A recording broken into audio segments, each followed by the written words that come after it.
Students, आज हम लोग क्लास 10 की डायरेक्ट इनडायरेक्ट की फर्स्ट एक्सरसाइज पढ़ेंगे जो सॉल्व है, लेकिन इसको हम एक्सप्लेनेशन के साथ में देखेंगे ताकि आपको अच्छे से समझ में आ जाए।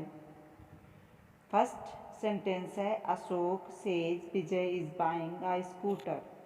तो अशोक सब्जेक्ट है।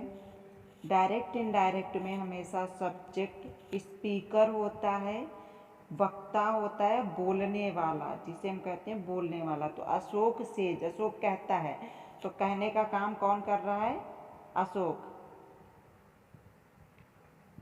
इसलिए अशोक यहाँ पर सब्जेक्ट है। सेज रिपोर्टिंग वर्ब है और रिपोर्टिंग वर्ब आपकी प्रेजेंट टेंस में है। और इसका रूल्स ये है कि जब रिपोर्टिंग वर्ब आपकी पास्ट में होती है तब रिपोर्टेड स्पीच के टेंस में चेंज किया जाता है, टेंस अपने पास्ट में चेंज हो जाता है। लेकिन रिपोर्टिंग वर्ब अगर प्रेजेंट में हो या फ्यूचर में हो तो टेंस में कोई चेंज नहीं होता है। तो इसको हम किस तरीके से बनाएंगे?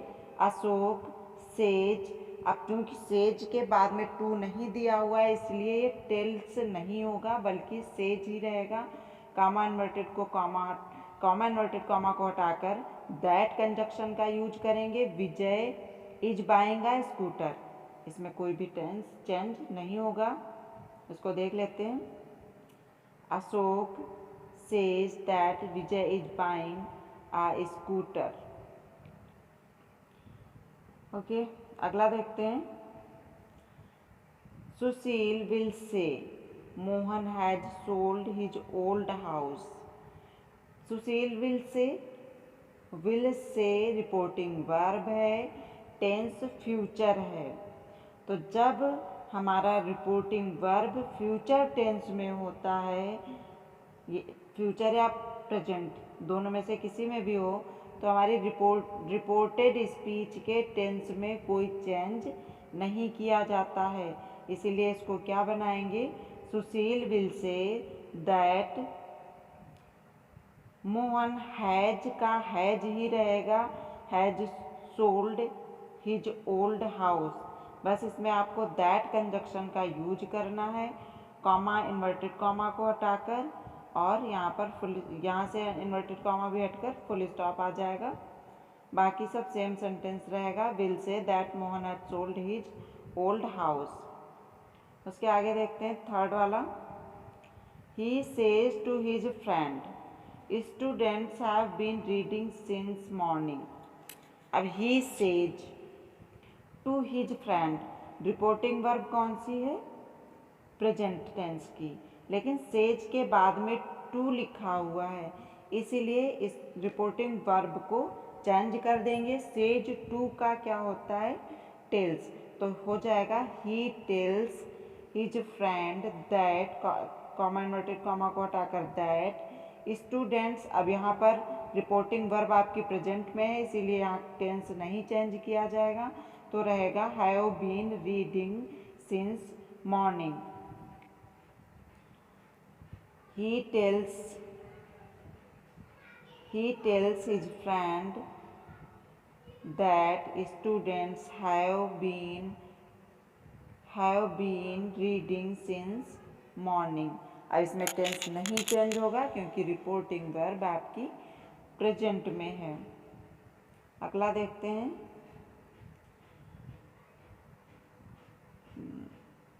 He said to the boys the teacher is very angry। अब सेड रिपोर्टिंग वर्ब किस टेंस में है? पास्ट टेंस में।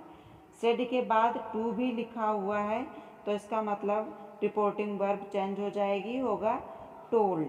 Told the boys, he subject है, द बॉयज ऑब्जेक्ट है, द बॉयज से कहा जा रहा है, ही कह रहा है। तो he told the boys that, comma inverted comma को हटाकर that, the teacher is very angry. तो जब यहाँ पर हमारा पास्ट में दिया हुआ है वर्ब रिपोर्टिंग वर्ब, तो रिपोर्टेड स्पीच, इसे बोलते हैं रिपोर्टेड स्पीच, रिपोर्टेड स्पीच की वर्ब में चेंज हो जाएगा। तो इज का क्या हो जाएगा, वॉज। तो he told the boys that the teacher was very angry. अगला सेंटेंस है, Prem said the rich should help the poor. Prem said, reporting verb आपकी पास्ट में है, लेकिन इसके बाद में ऑब्जेक्ट नहीं दिया हुआ है तो टू नहीं लिखा है, इसीलिए सेड का सेड ही रहता है। कॉमा इन्वर्टेड कॉमा को हटाकर दैट लिखा जाएगा। और शुड अगर दिया हो रिपोर्टेड स्पीच में, शुड वाले वर्ब में मतलब शुड में कोई भी चेंज नहीं होता है, इसलिए शुड का शुड ही रहेगा। तो हो जाएगा प्रेम said that the rich should help the poor। 7 है, Shashi said the grandmother would often tell stories at night। Shashi said reporting verb past में दी हुई है, कॉमा इन्वर्टेड कॉमा को हटाकर दैट लगाएंगे।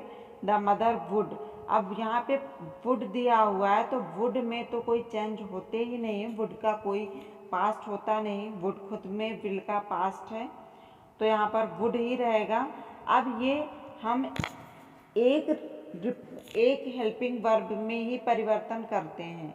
यहाँ पर हेल्पिंग वर्ब आपकी मेन ये है, वुड है, तो मेन वर्ब में चेंजेस नहीं होते हैं, इसको टेल के बजाय टोल्ड नहीं किया जाएगा, टेल का टेल ही रहेगा।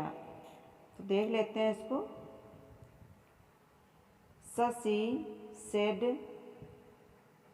That the grandmother would often tell stories at night।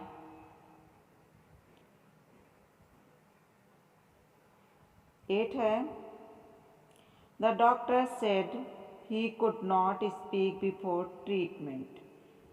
तो डॉक्टर सेड, सब्जेक्ट आपका द डॉक्टर है, सेड रिपोर्टिंग वर्ब है, रिपोर्टिंग वर्ब पास्ट में दी हुई है।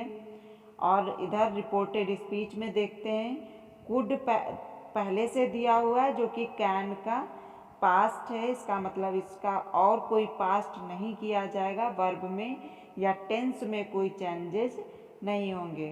तो क्या इसको करेंगे हम, the doctor said that he could not speak before treatment।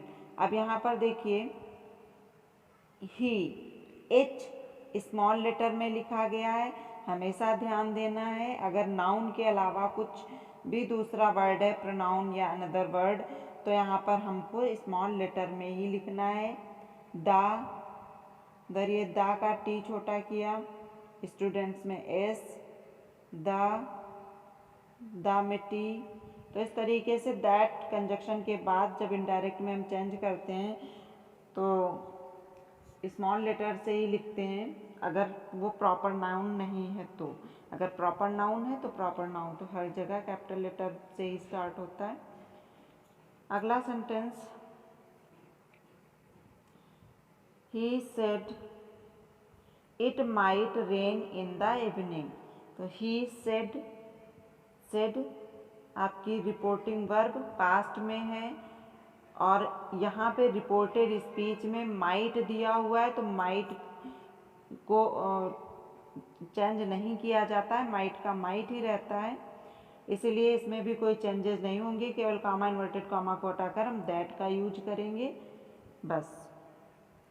He said that it might rain in the evening. चलिए अब लास्ट वाला सेंटेंस बचा है, वो भी देख लेते हैं। She said the sun gives light and heat. तो ये रिपोर्टिंग वर्ब आपकी पास्ट में है, the sun gives light and heat. तो इसको चेंज करके क्या करेंगे, अब सबसे पहले हमें ये देखना है कि इस रिपोर्टेड स्पीच के टेंस में क्या चेंज होगा। कर तो सकते हैं, क्योंकि यहाँ पे रिपोर्टिंग वर्ब पास्ट में है। लेकिन एक और रूल है जो ये कहता है कि अगर रिपोर्टेड स्पीच में habitual truth, universal truth, historical truth या कोई प्रोवर्ब दी हो तो उसके टेंस में चेंज नहीं करते हैं। ये आपका यूनिवर्सल ट्रूथ है, क्योंकि sun gives light and heat, सूर्य प्रकाश और गर्मी देता है। वो पहले भी देता था, आज भी देता है, आगे भी देता रहेगा जब तक सूरज रहेगा। तो ये यूनिवर्सल ट्रूथ है, इसीलिए इसमें कोई चेंजेस नहीं होंगे, टेंस में चेंजेस नहीं होंगे। बाकी she said, comma inverted comma को हटाकर दैट लिखा जाएगा, द का टी स्मॉल लेटर में लिखा जाएगा, तो the sun gives light and heat. She said that the sun gives light and heat. Okay students, I hope आपको वीडियो समझ में आया होगा, डायरेक्ट इनडायरेक्ट अच्छे से समझ में आए होंगे और आगे आप कर भी सकते हैं। Thank you.